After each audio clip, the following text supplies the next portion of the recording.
할렐루야. 오늘 주일 예배에 오신 여러분 모두를 우리 주 예수 그리스도의 이름으로 환영하고 축복합니다. 우리 알리는 말씀 주보와 함께 여러분 알려드리도록 하겠습니다. 다시 한번 오늘 예배에 오신 분들 축복하고요. 예배 후에는 우리 점심 식사가 준비되어 있습니다. 한 분도 가지 마시고 식사와 친교로 함께 은혜를 나눠주시길 바랍니다. 오늘도 여러분이 정성껏 음식을 준비했습니다. 준비한 손길들 위해 진심으로 감사를 드립니다. 교회 헌금을 하실 때는, 체크를 쓰실 때는 Pay to the Order Galilee UMC 혹은 Korean Central UMC라고 이렇게 적어주시면 감사하겠습니다. 또 지난주에 우리 북일리노이 한인 여성교회가 찬양제가 있습니다. 은혜롭게 아주 잘 끝났습니다. 특별히 우리 성가대가 참 은혜로운 찬양을 했는데 우리 한번 박수 할까요? 네네. 감사합니다. 그리고 이 일을 위해서 본인이지 아닌 곳에 수고하신 분들이 많이 있습니다. 식사로 또 다과로 또 전체 과일로 이렇게 준비하신 분들이 있는데 다시 한번 진심으로 감사드립니다. 오늘 예배 후에 목회협력위원회가 잠시 모이겠습니다. 도서관으로 모여주시길 부탁드립니다. 그리고 6번째인데요. 교회 통합을 위한 스페셜 차지 컨퍼런스가 우리 9월 1일 주일 예배 후에 있겠습니다. 이건 뭐 하는 날이냐면 저희 교회가 이제 오피셜하게 두 교회가 통합됐습니다라는 것을 우리 감리사님을 모시고 확인하는 그런 시간입니다. 이 절차가 끝나야 저희가 이제 모든 행정적인 것을 이렇게 하나로 통합할 수 있기 때문에 무지 중요합니다. 그래서 혹시 안 나오신 분들도 있다면 건면해 주시고 혹시 그날은 좀 바쁘실 때도 시간을 하셔서 꼭 참여해 주셨으면 좋겠어요. 아마 감리사님이 진례를 하시면서 물어보실 거예요. 이게 정말 통합에 합당하냐라고 이야기했을 때 여러분들이 뭐라고 대답해서 yes! 그렇죠? 우리는 준비가 됐습니다라고 우리의 의지를 보여줘서 우리가 오피셜하게 하나가 돼서 정말 하나님이 부르시는 교회로 변화되어 갈 수 있도록 협조해 주시길 부탁을 드립니다. 그리고 계속해서 우리 새벽 기도회가 아주 은혜스럽게 잘 진행되고 있습니다. 아직도 이제 한 번도 안 오신 분들이 계신데 좀 힘드시고 멀고 바쁘시더라도 주중에 한 번 정도는 참여해서 교회와 또한 우리 나라와 그렇죠 우리 미국 대선이 얼마 안 남았잖아요. 의회하고 또 여러분의 자녀들을 위해서도 기도할 수 있는 이 은혜로운 시간으로 삼아 주시기를 부탁을 드립니다. 우리 사도신경 다 일어나셔서 우리 사도신경으로 우리 신앙을 고백하며 예배를 하나님 앞에 올려드리겠습니다. 전능하사 천지를 만드신 하나님 아버지를 내가 믿사오며 그의 아들 구주 예수 그리스도를 믿사오니 이는 성령으로 잉태하사 동정녀 마리아에게 나시고 본디오 빌라도에게 고난을 받으사 십자가에 못 박혀 죽으시고 장사한 지 사흘 만에 죽은 자 가운데서 다시 살아났으며 하늘에 오르사 전능하신 하나님 우편에 앉아 계시다가 저리로서 산 자와 죽은 자를 심판하러 오시리라. 성령을 믿사오며 거룩한 공예와 성도가 서로 교통하는 것과 죄를 사하여 주시는 것과 몸이 다시 사는 것과 영원히 사는 것을 믿사옵나이다. 아멘. 우리 찬송가 우리 15장으로 하나님께 영광 올려드리겠습니다.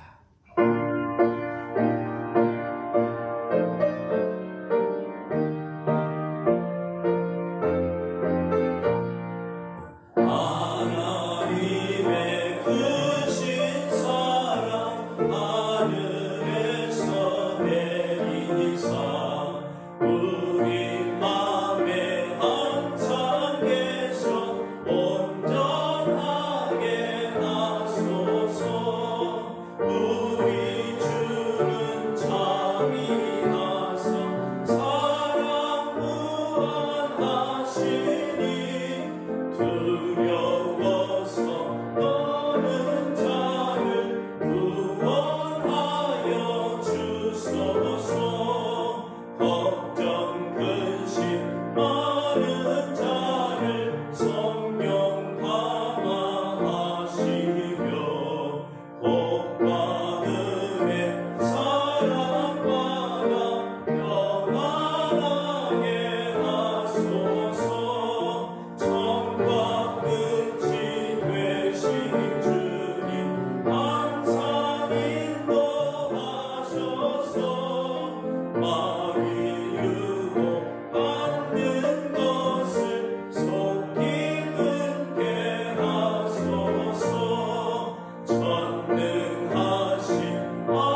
김정자 원사님께서 기도해 주시겠습니다.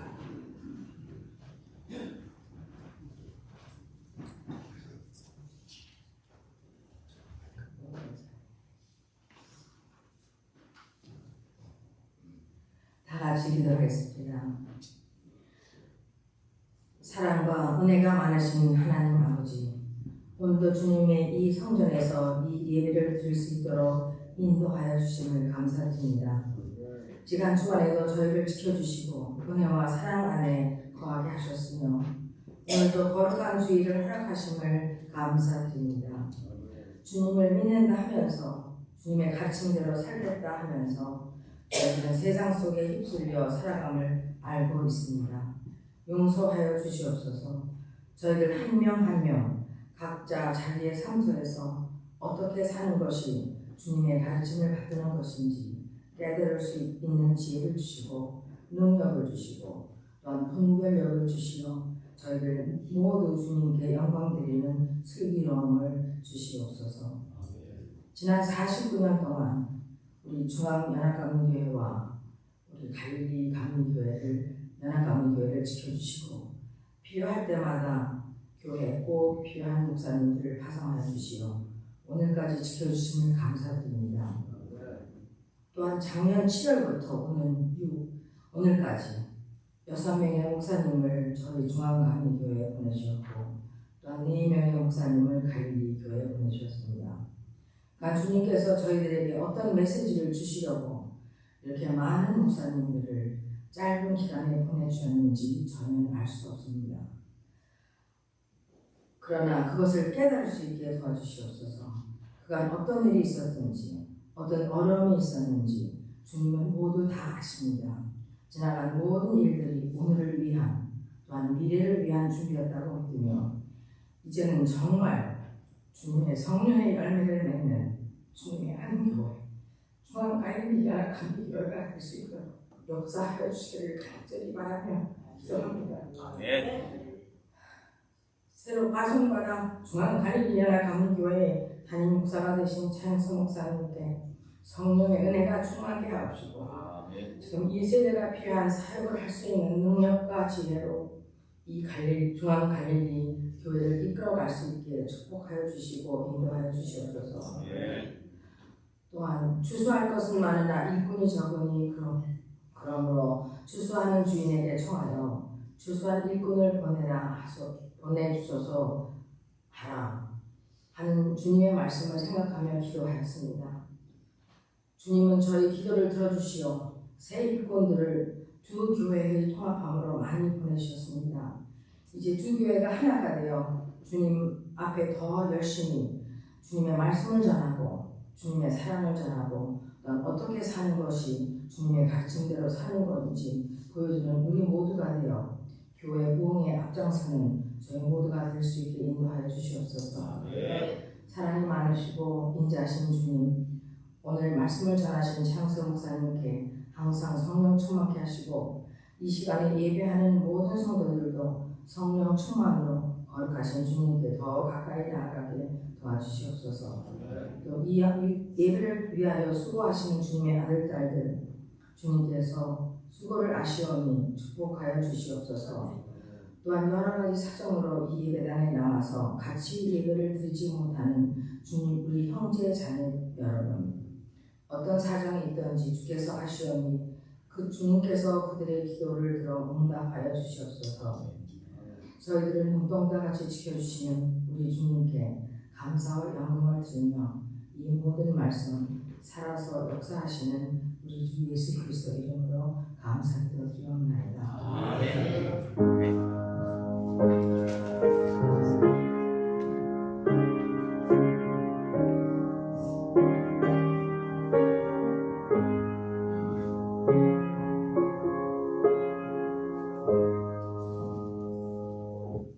이 시간에는 여러분이 준비한 예물 하나 옆에 올려드리겠습니다. 찬송가 213장, 통일찬송가 348장 함께 부르시면서 준비한 예물 올려드립니다.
나의 심한 그리니 주여 받아주셔서 평생도록 주 위해 봉사하게 하소서.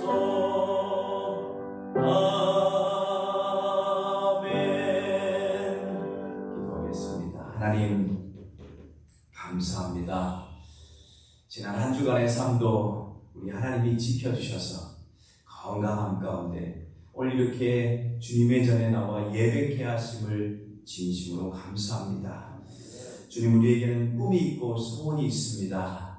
하나님, 그 꿈과 소원을 이루는 그런 교회 되게 도와주시고, 하나님, 형편과 처지가 어렵지만 실망하거나 낙심하지 않도록 도와주시고, 하나님의 은혜로 날마다 새로워지며 또 하나님이 함께 하심으로 새로운 꿈을 꾸며 살아가는 거룩한 주의 백성들 되어질 수 있도록 주님께서 은총을 내려 주옵소서. 하나님, 오늘도 한 주간 동안에 우리 삶 가운데 부어주신 은혜들을 한 가지 한 가지 곱씹어 보며 주님 앞에 정성으로 예물을 올려드립니다. 하나님, 이 예물 속에 숨겨져 있는 저들의 수고와 땀방울과 눈물과 또한 저들의 여러 가지 기도의 제목들 주님 기억하여 주시고 다 이루어 주시고 아름답게 열매 맺게 도와주셔서 하나님이 우리 안에 얼마나 많은 것으로 은혜를 주시고 복을 내려주시는지를 감사하며 살아가는 거룩한 인생들 되어질 수 있도록 도와주옵소서. 하나님, 오늘도 마음과 뜻은 원하지만 형편과 처지가 어려워 빈손으로 온 성도들이 있다면 그들의 마음을 위로하여 주시고 그들의 삶을 더 축복하여 주셔서 많은 것으로 하나님 앞에 올려드리며 함께 감사할 수 있는 은혜를 누릴 수 있도록 주님께서 도와주옵소서. 오늘 예배 가운데도 하나님이 큰 은혜로 함께 해주실 것을 기대하며 우리 주 예수 그리스도의 이름으로 기도합니다. 아멘. 오늘 우리에게 주시는 말씀입니다. 오늘 우리에게 주시는 하나님의 말씀은 창세기 39장 1절부터 6절에 있는 말씀. 창세기 39장, 우리 함께 일어나셔서 하나님의 말씀을 받으시겠습니다. 창세기 39장 1절부터 6절, 저와 여러분이 한 절씩 함께 받도록 교독을 하겠습니다.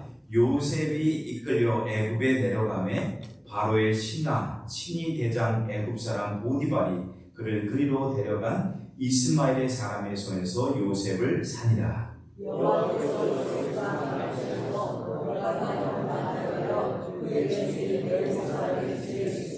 그의 주인이 여호와께서 그와 함께 하심을 보며 또 여호와께서 그의 범사에 형통하게 하심을 보았더라.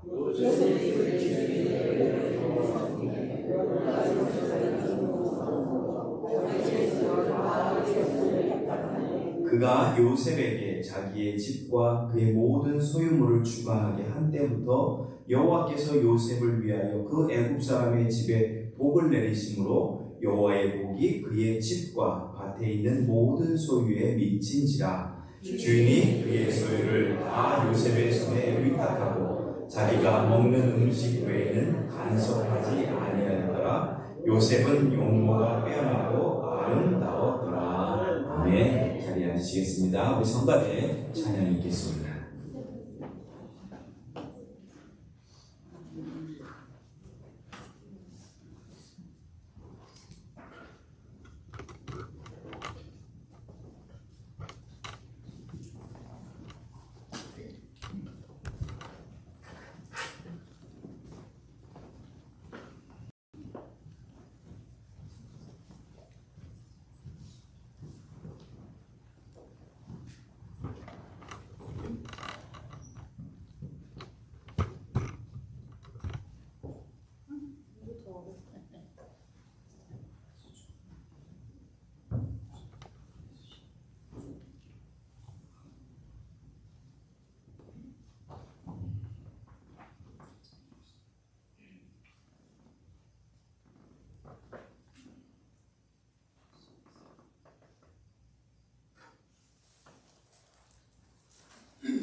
오늘도 은혜로운 찬양으로 함께해 주신 성가대에게 다시 한번 진심으로 감사를 드립니다. 여러분 한 주간 평안하셨습니까? 네. 오늘 다시 한번 예배 오신 여러분 모두를 축복하며 여러분 삶 속에 우리 하나님의 크신 은총이 함께하길 간절히 소망합니다. 늘 하신 것처럼 여러분이 웃으실 수 있는 가장 아름다운 미소를 주시고, 제가 여기 와서 이제 라이센스를 이렇게 트라이 하는데 바꾸는데 그러더라고요. 그분이 빅 스마일 그러더라고요. 네. 체야 E가 T가 5개 보였는데 빅 스마일인데 웃으실 수 있는 가장 아름다운 미소를 주시면서 옆 사람을 축복하겠습니다.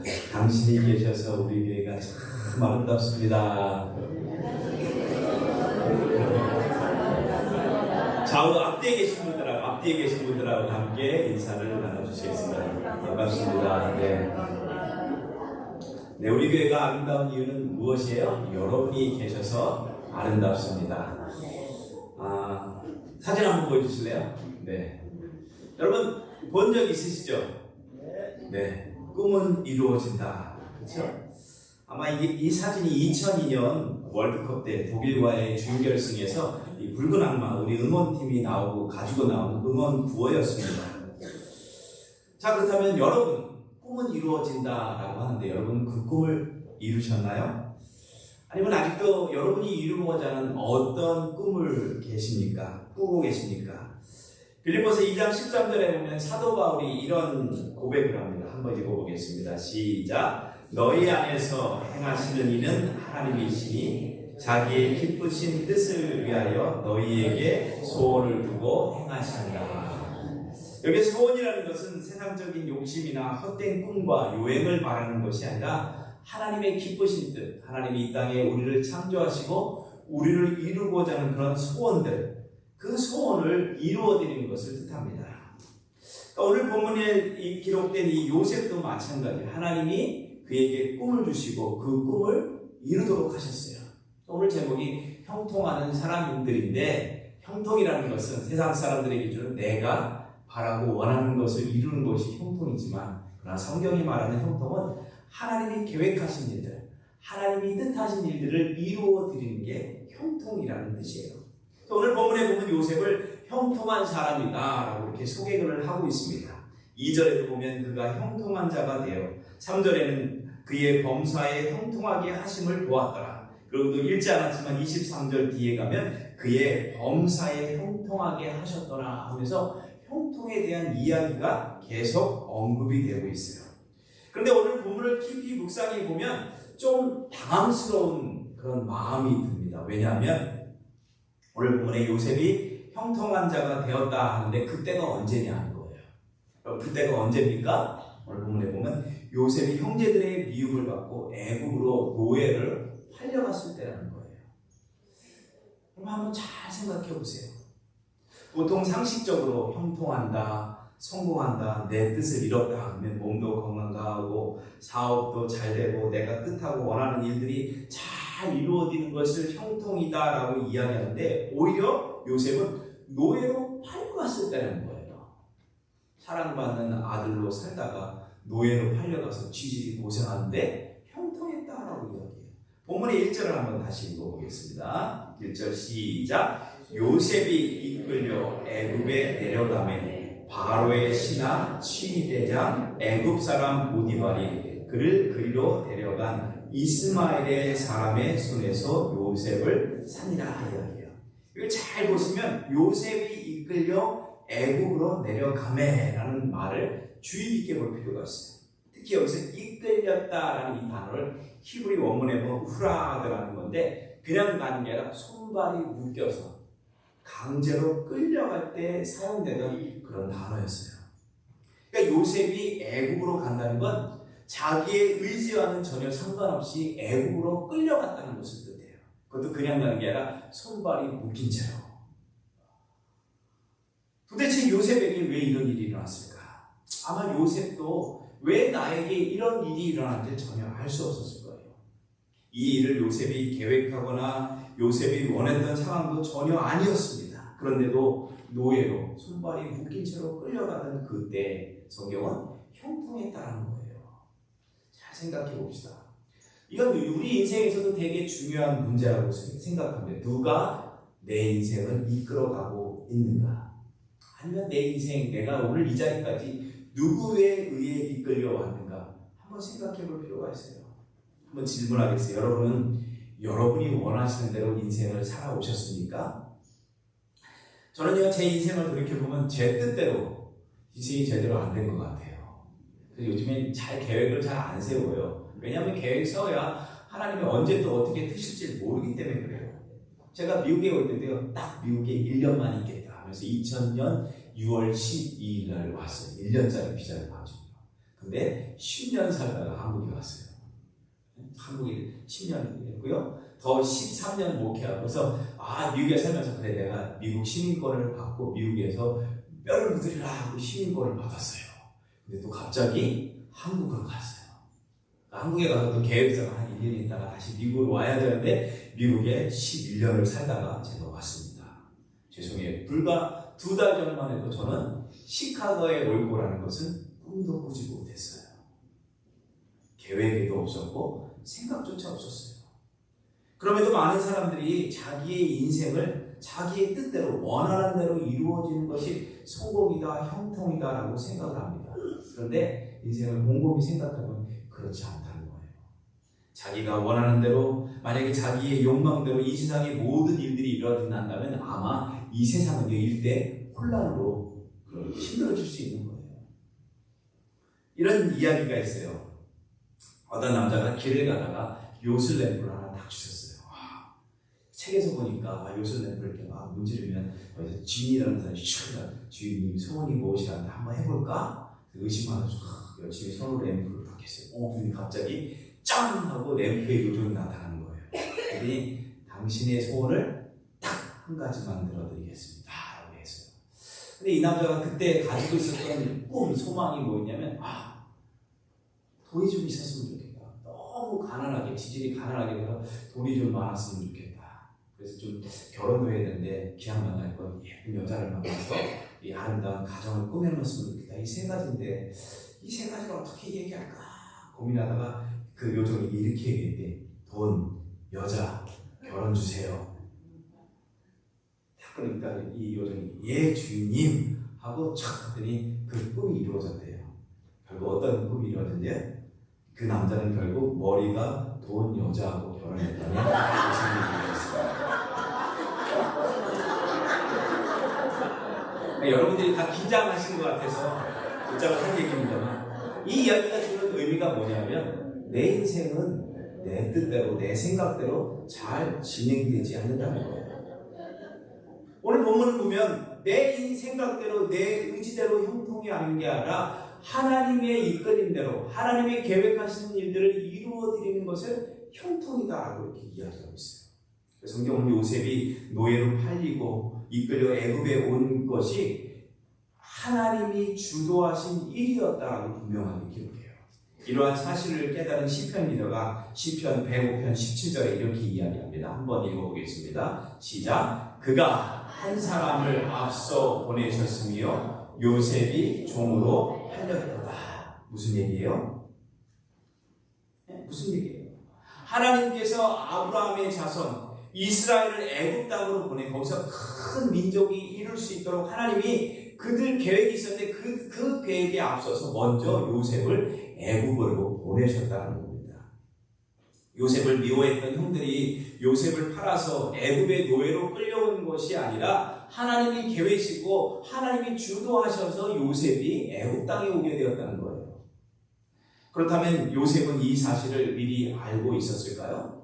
물론 언제부터인지 요셉이 이 하나님의 계획을 알고 있었는지 성경을 통해 우리는 전혀 알 수가 없습니다. 그러나 나중에 그가 애굽 총리가 된 후에 자기 형제들을 만난 자리에서 요셉이 이런 믿음의 고백을 합니다. 창세기 45장 4절에서 8절 한번 읽어보겠습니다. 시작. 당신들이 나를 이곳에 팔았다고 해서 근심하지 마십시오. 하나님의 생명을 구원하시려고 나를 당신들보다 먼저 보내셨습니다. 그러니 나를 이리로 보낸 자들은 당신이 아니요 하나님이십니다. 이렇게 고백해요. 나를 판 것이 아니라 나는 하나님을 통해 보냄을 받았습니다. 이렇게 이야기한다는 거예요. 여러분 얼마나 멋진 고백이에요. 이 말씀을 묵상하면서 문득 이런 생각이 들었어요. 그러면 요셉이 노예로 팔리기 전에 하나님이 탁 나타나셔서 요셉아, 내가 앞으로 노예로 팔려갈 텐데 걱정하지 마. 내 계획이야. 내가 너 붙들 거야. 내가 할 거야. 그리고 너를 애굽의 총리가 되게 해서 굶주림 가운데 이스라엘 백성들을 내가 다 구원할 거야. 내 계획이니까 걱정하지 말고 순종해다오. 그럼 이렇게 이야기를 하셨다면 우리의 마음이 얼마나 편했을까요? 근데 하나님은요 그렇게 하지 않으셨어요. 미리 나타나셔서 우리에게도 우리가 어떤 질병이 있거나 어려운 일을 당하다 걱정하지 마. 너를 아름답고 귀하게 만들기 위한 나의 계획이야 라고 이야기해 주셨으면 좋겠는데 한 번도 그렇지 아니하시고 갑자기 어려움이 닥치고 갑자기 질병이 오고 갑자기 시험에 대한 이런 일들이 우리가 겪는다는 말이에요. 하나님은요 한 번도 이렇게 이야기하시지 않은 것 같아요. 왜 그러실까? 이게 하나님의 방법이에요. 어쩔 수 없어요. 어쩌면 우리가 하나님을 매 순간순간마다 어렵거나 힘들거나 잘되거나 성공할 때도 매 순간순간마다 하나님을 의지하며 하나님만을 바라보기 원하시는 하나님의 뜻이라는 겁니다. 여러분, 우리의 인생을 살다 보면 우리가 다 이해할 수 없는 일을 많이 만납니다. 그럴 때일수록 더욱 하나님을 의지할 수 있는 그런 분들이 되시길 주님의 이름으로 간절히 부탁드립니다. 지금 당장은 내 삶이 너무 어렵고 힘들고 내가 이해할 수 없는 일들이 있지만 그러나 그 일 속에서도 하나님이 여전히 나를 붙들고 계시다는 것. 제가 이곳에 와서 새벽 기도를 통해서 늘 말씀드린 것처럼 내가 생명이 있다는 것, 살아 숨쉴 수 있다는 것, 하나님에 대한 기대감이 우리 가운데 있다는 거예요. 요셉에게는요 이런 믿음이 있었어요. 그래서 힘들고 어려울 때도 하나님을 의지하고 하나님을 바라보는 믿음이 있었기 때문에 나중에 성공적인 인생, 꿈을 이루는 인생, 형통하는 인생이 될 수 있었다는 거예요. 자, 그렇다면 요셉이 어떻게 형통의 꿈을 이룰 수 있었을까? 2절의 말씀을 한번 읽어보겠습니다. 시작! 여호와께서 요셉과 함께 하심으로 그가 형통한 자가 되어 그 주인 애굽 사람의 집에 있으니.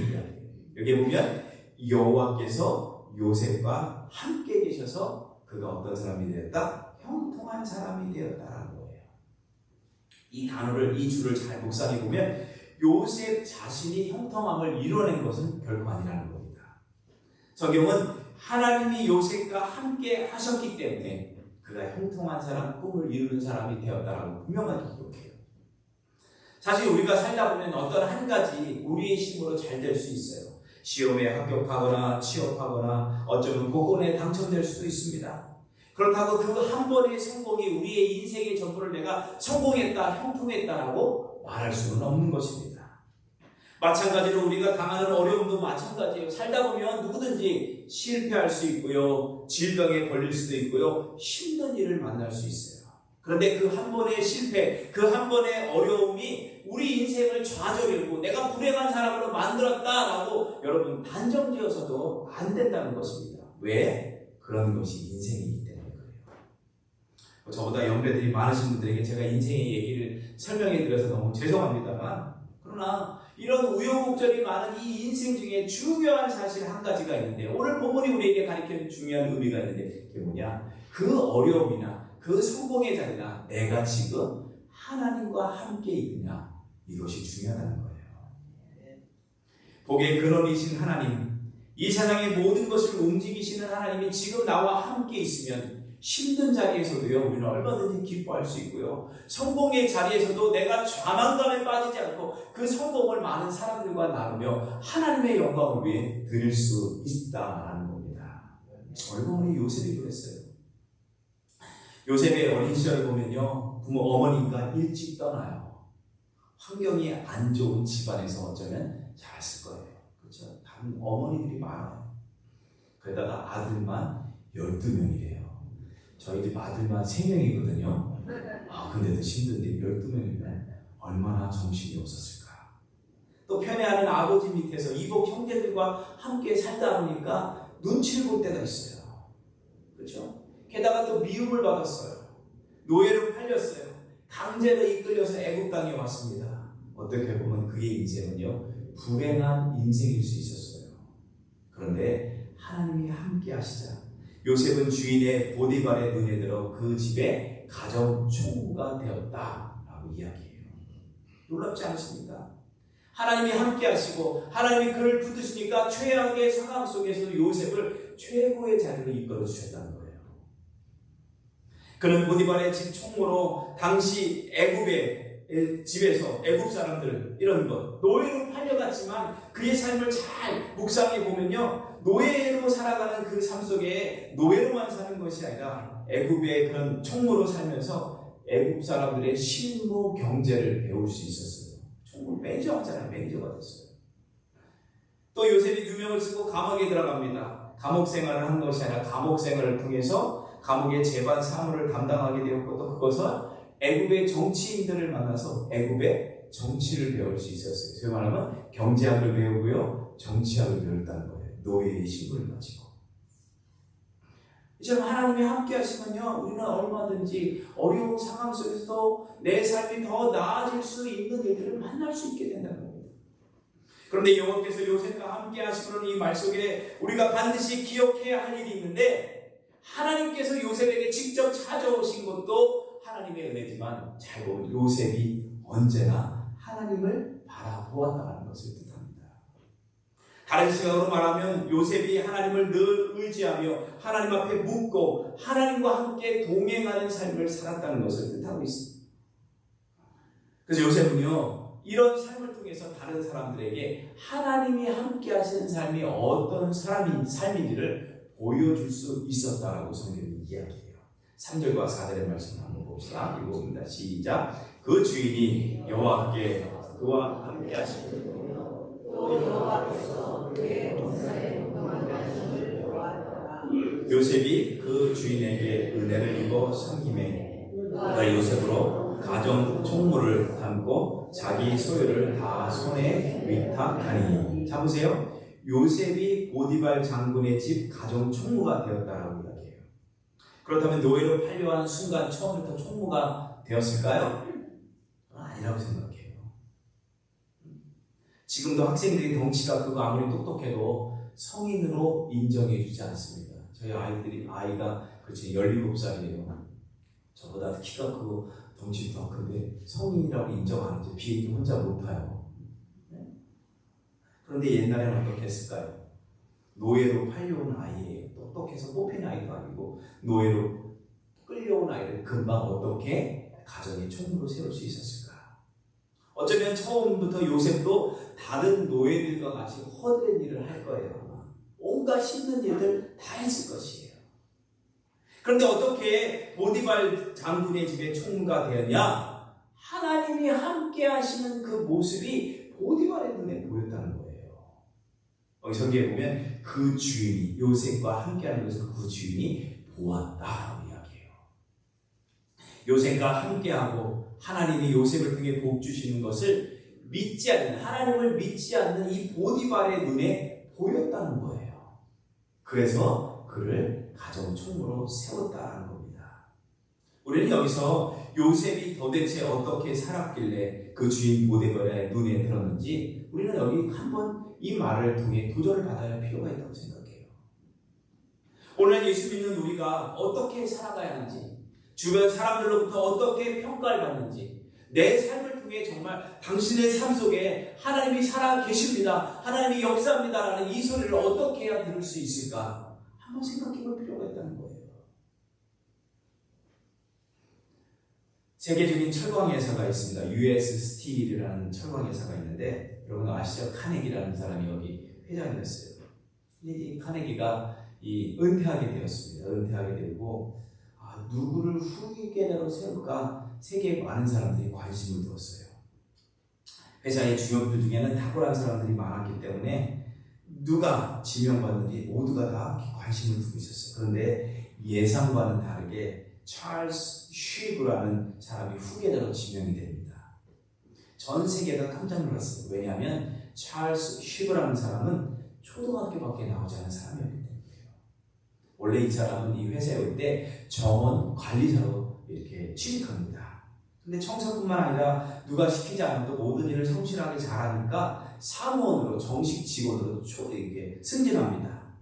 그런데도 그 사무원으로도 일을 잘하니까 이 사장이었던 이 카네기에게 귀에 들려서 그를 비서관으로 이렇게 채택을 합니다. 비서를 발탁했어요.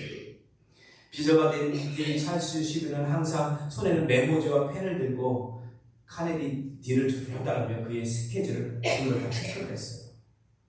한 번은 카네기가 밤늦도록 사무실에 있다가 집에 가려고 하는데 그 늦은 밤까지도 자리를 떠나지 않고 있는 쉐브라는 이 사람을 보게 돼요.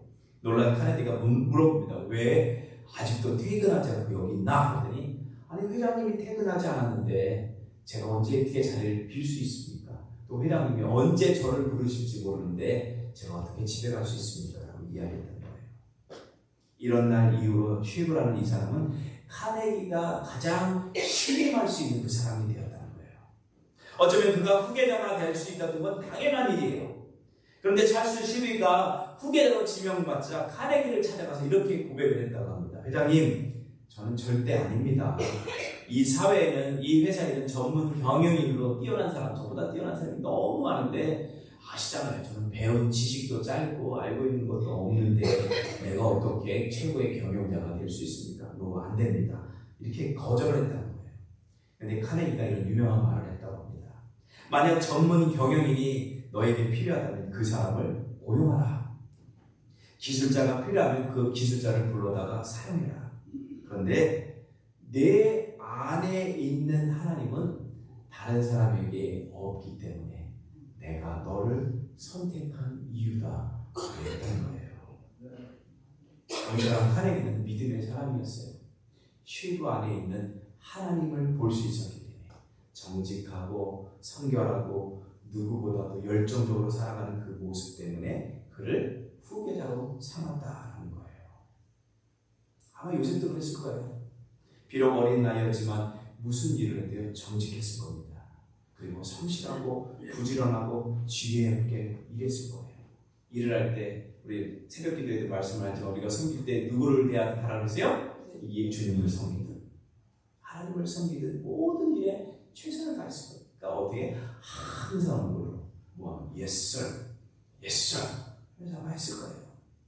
그런데 더 중요한 건 그렇게 일을 하는데 일마다도 다 잘 되는 거예요. 이렇게 되자 주인 보디발이 요셉을 보면서 야 정말 쓸만한 사람이구나. 나는 하나님 잘 모르지만 그 요셉을 통해 또 하나님에 대한 이야기를 들었을 거예요. 내가 믿는 하나님, 그 하나님을 봐서라도 내가 너의 모든 걸 다 맡기겠다 이야기했잖아요. 본문 5절을 한번 읽어봅니다. 5절 한번 읽어보겠습니다. 시작. 또 요셉에게 자기의 집과 그의 모든 소유물을 주관한 때부터 여호와께서 요셉을 위하여 그 애굽 사람 집에 복을 내리심으로 여호와의 복이 그의 집과 밭에 있는 모든 소유에 미친지라. 자, 요셉을 고용했어요. 그러자마자 이 보디발의 일이 더 잘 되기 시작해요. 여기 보면 하나님이 요셉을 위하여라고 이야기해요. 애굽 사람이 복을 줬는데 그 보디발이 잘 돼서가 아니라 요셉을 위하여 복을 줬다 합니다. 여러분 놀랍지 않습니까? 사실 보디발은요 하나님의 복과는 무관한 사람이었어요. 하나님을 모르는 사람이었어요. 그런데 그 집에서 하나님을 믿는 사람, 정말 믿음의 사람 요셉이 하나 들어오니까 그를 통해서 그의 집안이 더 잘 되어지는 이 일들을 경험하게 되었다는 거예요. 그렇습니다. 이 일은요 우리 삶 가운데도 저는 일어나야 된다고 믿습니다. 우리는요 하나님의 복을 받은 사람이에요. 여러분 믿으시죠? 네. 첫 번째 여러분과 나는 설교 말씀이 우리는 어떤 사람이다? 복 있는 사람이에요. 복 받을 사람이 아니라 복이 우리에게 있는 사람이에요. 하나님이 우리에게 그 주신 복들을요 다른 사람과 나눌 수 있는 사람이 되어야 한다는 사실이에요.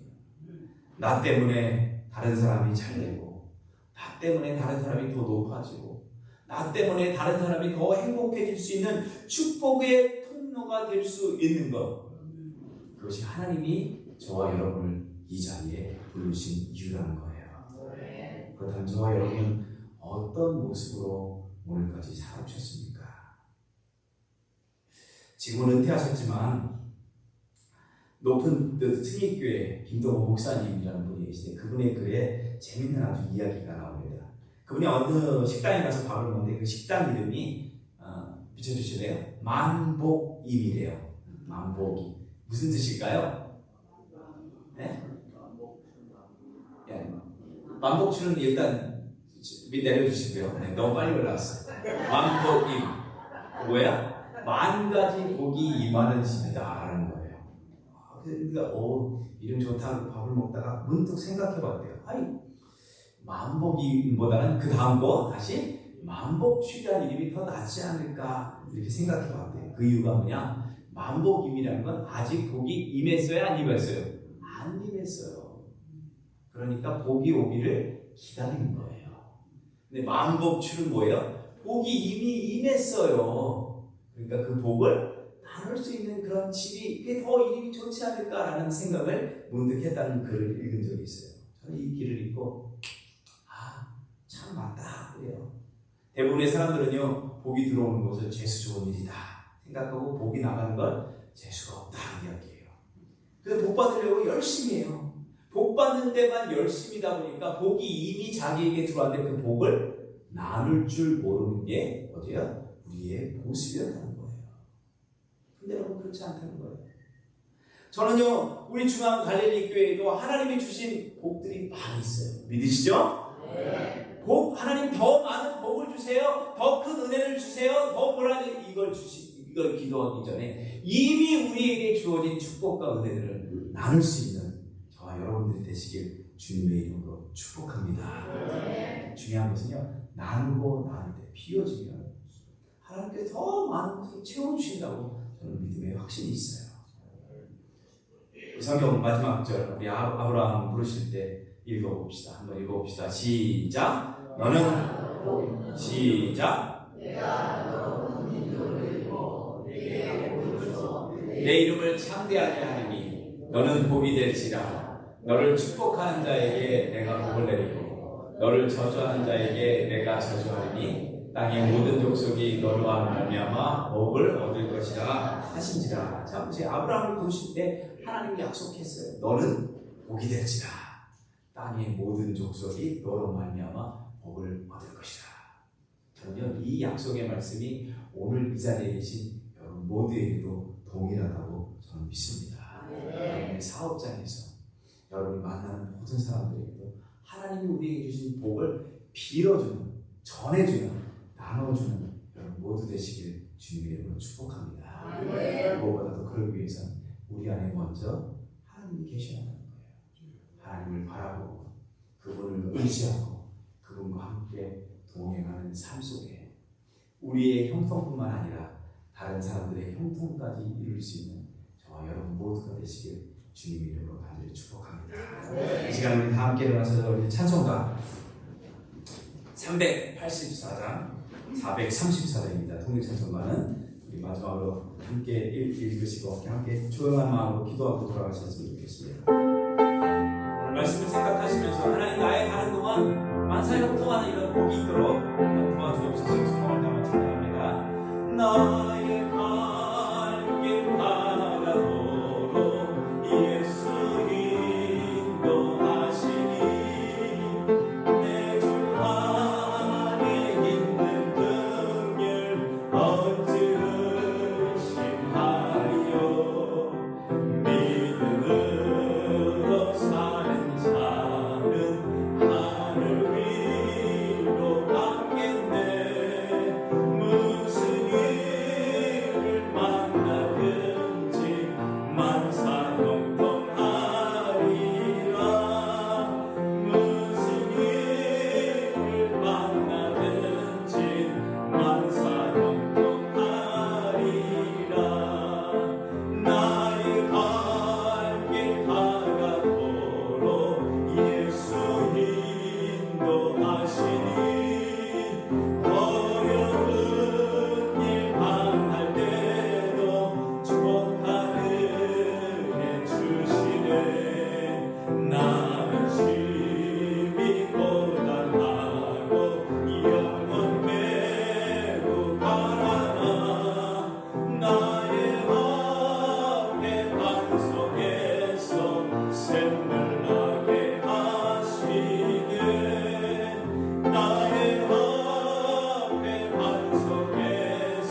도와주옵소서. 특별히 우리의 자녀들이 저보다 더 잘되게 하시고 믿음의 사람들로 회복되어지는 그 일들이 있어질 수 있도록 하나님 우리의 기도를 들어주옵소서. 이 소망을 담아 이 시간에 조용하게 함께 기도하겠습니다. 기도합시다. 하나님 아버지 도와주시옵소서. 하나님 우리에게 요셉과 같은 사람이 되기를 바랍니다. 하나님 만복임이 아니라 만복출, 하나님이 주신 은혜들을 세상 가운데 나올 수 있는 그런 사람들 되어줄 수 있도록 아버지 도와주시옵소서. 하나님 부족합니다. 연약합니다. 지혜 주시고 날마다 순간마다 하나님 바라보게 하여 주시고 하나님과 동행함으로 요셉과 같이 어렵고 힘든 자리에도 기쁨으로 감사함으로 성실함으로 그 모든 일을 감당하며 하나님이 원하시는 대로 주님의 우리 가운데 있어준 줄 믿습니다. 주님 감사합니다. 오늘 생명의 말씀으로 우리의 영혼을 깨워주심을 감사합니다. 주님 나만을 우리 가정만을 위해 살아왔다면 이제는 손을 뻗어 우리 주변에 있는 사람들에게도 하늘의 복을 나눠주며 살아가는 거룩한 인생들 되어줄 수 있도록 도와주옵소서. 요셉처럼 내가 아니라 다른 사람들을 보복되고 형통하는 자로 쓰임받을 수 있도록 도와주셔서 우리 교회가 또한 우리의 삶이 하나님 이 지역뿐만 아니라 이 시카고 지역에 우리 때문에 하나님의 은혜와 사랑이 더욱 넘쳐나는 이 일들이 경험되어지고 하나님 앞에 가까이 가며 구원의 역사가 날마다 새롭게 쓰여지는 일들이 우리의 삶을 통해 나타날 수 있도록 주님 우리의 삶을 붙들어 주옵소서. 이제는 우리 예수 그리스도의 은혜와 하나님 아버지의 극진하신 사랑하심과 날마다 우리를 도우시는 성령님의 은혜가 하나님 제가 복의 근원으로 살겠습니다. 축복의 통로로 살겠습니다. 다른 사람을 형통하는 자로 살겠습니다라고 고백하는 사랑하는 성도들과 가정과 직장과 또 멀리 떨어져 있는 저들의 자녀들 위에까지 지금으로부터 영원히 함께 하시기를 간절히 축복하며 기도하옵나이다. 아멘.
사인